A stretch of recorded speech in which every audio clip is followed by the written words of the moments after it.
bahwasanya pers adalah salah satu fondasi utama dari demokrasi. Namun, apa jadinya kalau kemerdekaan pers tidak dilindungi dengan serius? Pada tahun 2023, Polri dan juga Dewan Pers menjalin kerjasama penting dalam upaya melindungi kemerdekaan pers di Indonesia.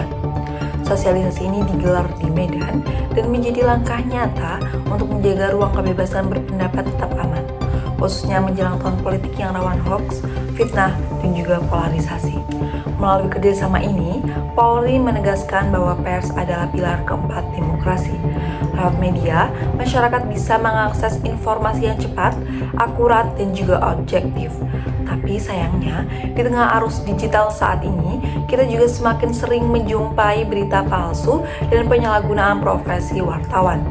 Hal ini bisa menggerus kepercayaan publik terhadap media. Secara hukum, kerjasama ini ditegaskan lewat Nota Kesepahaman Nomor 03-DP-MOU-3-2022.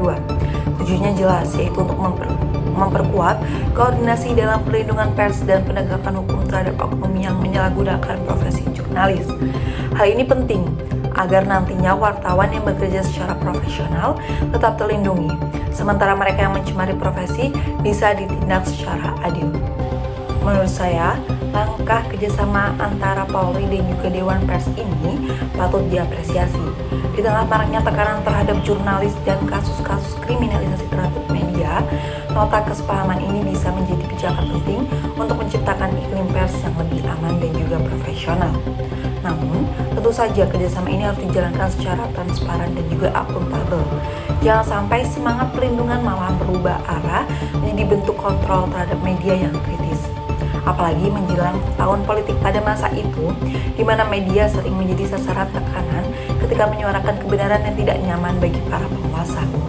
Yang kita butuhkan bukan media yang tunduk atau dikekang, tetapi jurnalisme yang merdeka, kredibel, dan juga beretika yang bisa berdiri tegak untuk menyampaikan informasi kepada publik tanpa takut ditekan atau dibungkam. Harapannya ke depan, negara dan media bisa saling menguatkan dalam semangat demokrasi. Polri harus benar-benar menjadi mitra bagi para jurnalis, bukan jadi sumber ketakutan, tapi justru penjaga kebebasan berekspresi. Dewan Pers juga perlu semakin aktif mendampingi dan mengedukasi insan pers agar tetap menjunjung tinggi kode etik, profesional, dan tanggung jawab dalam setiap pemberitaan. Karena pada akhirnya, ketika pers diberi ruang untuk bekerja secara bebas dan bertanggung jawab, maka suara rakyat akan tetap terdengar. Dan selama suara rakyat tidak dibungkam, demokrasi kita akan terus hidup, tumbuh, dan juga mengakar kuat. Audio Jungle.